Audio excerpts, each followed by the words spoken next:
قبل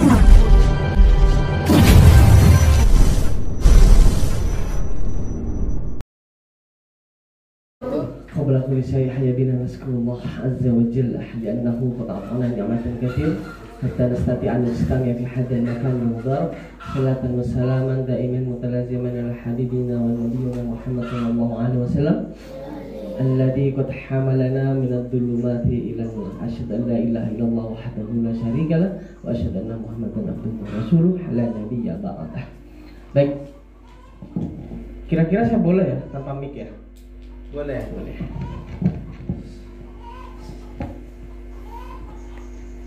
Karena jujur, kalau saya pakai mic itu suara saya bisa buat kalian itu terhanyut.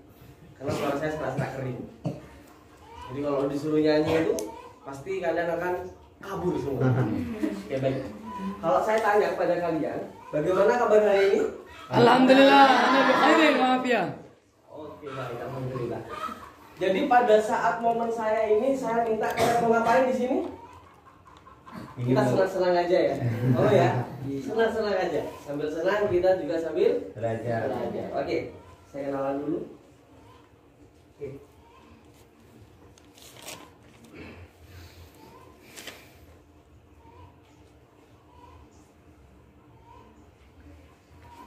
Terus ada kabel injeksi aux.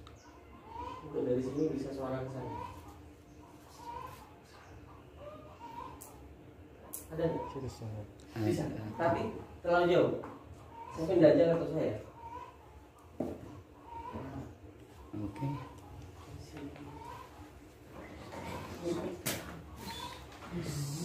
No.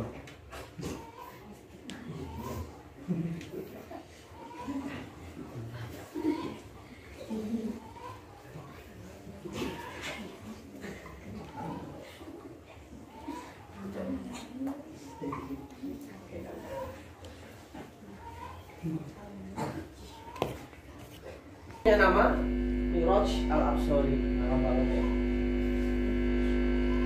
Mi'raj Al-Absari itu diberikan nama oleh orang tua saya yang saya cinta sayangi sampai saat ini.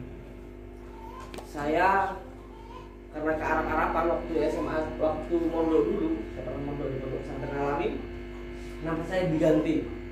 Panggilannya waktu saya jadi anak itu dipanggilnya Memet. Ya. Boleh lah nama jelek, yang penting orangnya keren itu. Oke.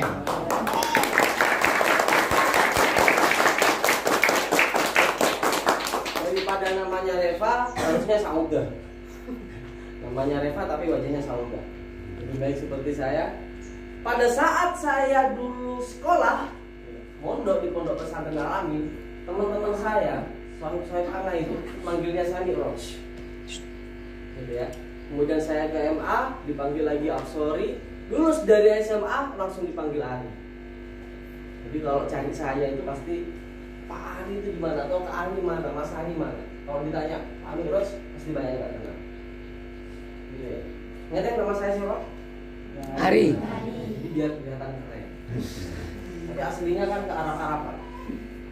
Saya kuliah S1 2 kali, kuliah S2 2 kali, sekarang masih menyelesaikan studi saya di S3. Tetap panggilannya tetap. Oke. Saya asli Madura, saya bangga dengan jati diri saya sebagai orang Madura. Kalau kalian pergi ke pelosok manapun di seluruh negeri ini, siapa sih yang nggak kenal dengan Madura. Orang Madura? Kenapa Madura terkenal dengan Hebatnya. satenya? Ya kan? Mau beli sate di Padang pasti ada sate Madura. Di Jakarta pasti ada sate Madura. Di Bandung, Yogyakarta pasti ada sate Madura. Seandainya di bulan itu ada manusia, pasti di situ ada sate Madura. Ya kan? Apa kita nggak bangga? Ya tepuk tangan kita semua.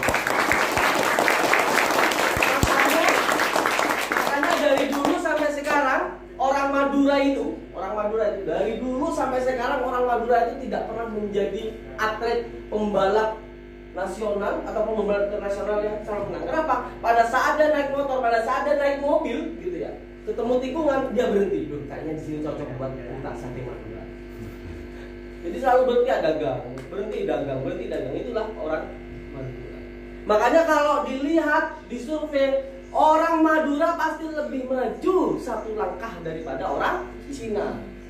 Kok bisa seperti itu Kak? Iya, karena orang Cina yang punya ruko, kita satu langkah lebih maju di depannya jualan sate. Itulah orang Madura. Baik, saya selalu berbangga menjadi orang Madura. Saya buktikan saya bisa melebihi daripada orang-orang yang di luar Madura. Saya dilahirkan di Sumeneb, di Pulau Sepudi. Kamu tahu Pulau Sepudi? Belum. Ya, lebih pelosok daripada pelosok yang lain. Baik.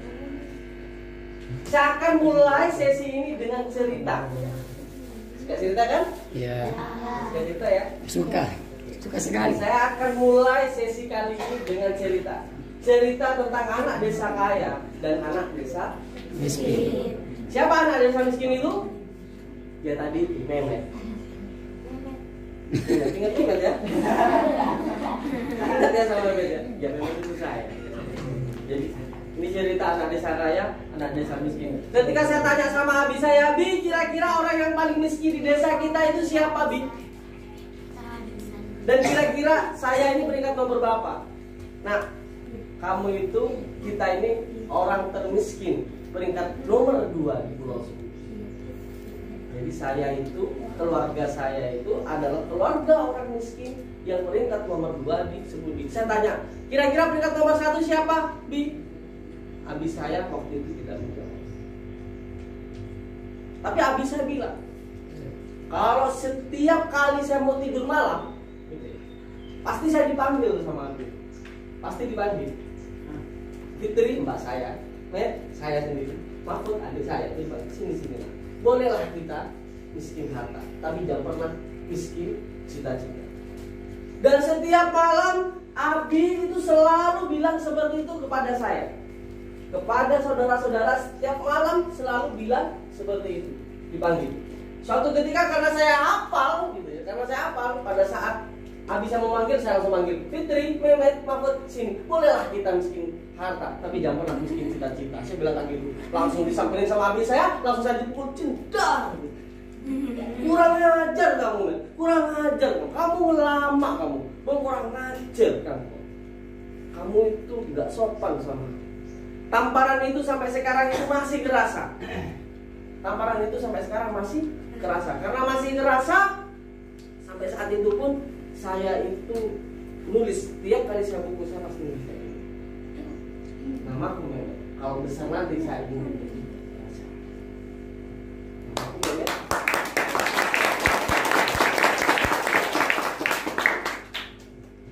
Sedikit cerita. Setiap pagi kalau saya mau berangkat sekolah, saya pasti bawa sepatu saya angkat sepatu saya jalan. Kenapa? Dari rumah saya menuju sekolah saya itu harus melewati rawa. Dari rumah saya ke sekolah itu pasti melewati rawa.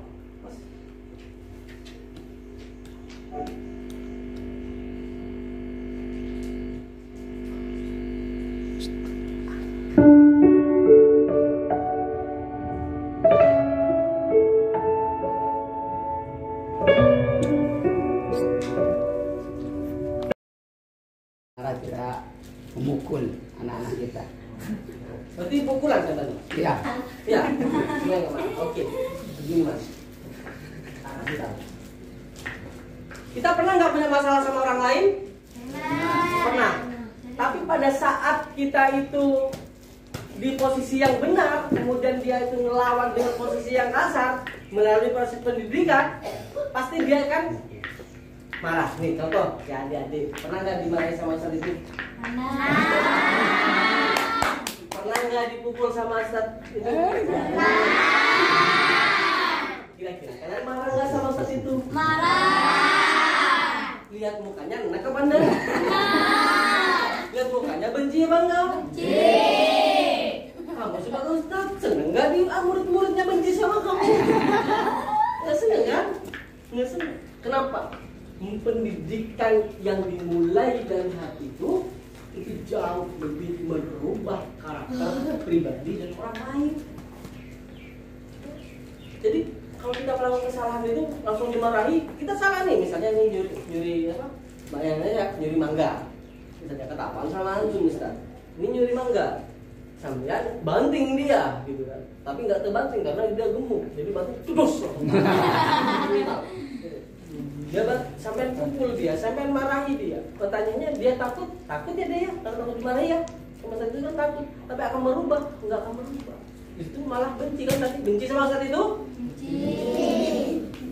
Bukan saya ya, benci ternyata. Tapi pada saat sampean itu ngandani pelan-pelan, ngasih tahu pelan-pelan, justru kamu itu mendidik, ya kan? Itu bentuknya pendidikan. Jadi, mendidik pelan-pelan, pun marahinya dengan cara yang elegan, pun negaskannya dengan cara yang elegan. Akhirnya dia akan malu, bukan? Udah di peringatan, tapi ini tidak mempan. Kira-kira yang gak bikin mempan karena takut ada Ustaz itu, kira-kira kalau ada situ aman gak? Aman. Oke, Kak, saya sudah melakukan pendidikan Kak.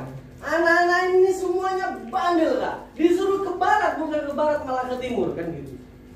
Disuruh ke utara, bukan ke utara malah ke selatan. Disuruh makan malah masak, disuruh masak malah makan. Itulah anak-anak di sini, kira-kira bagaimana Kak caranya? Kalau nggak diskerasin, mereka tetap kayak gitu. Apa yang kita lakukan? Lakukanlah pendekatan. Ya, sampai nggak dekat sama mereka. Pernah nggak sama mereka tanya sama siapa namanya deh? Ainul. Pernah nggak Ainul ditanya sama Ustaz Ainul punya uang nggak? Nggak pernah.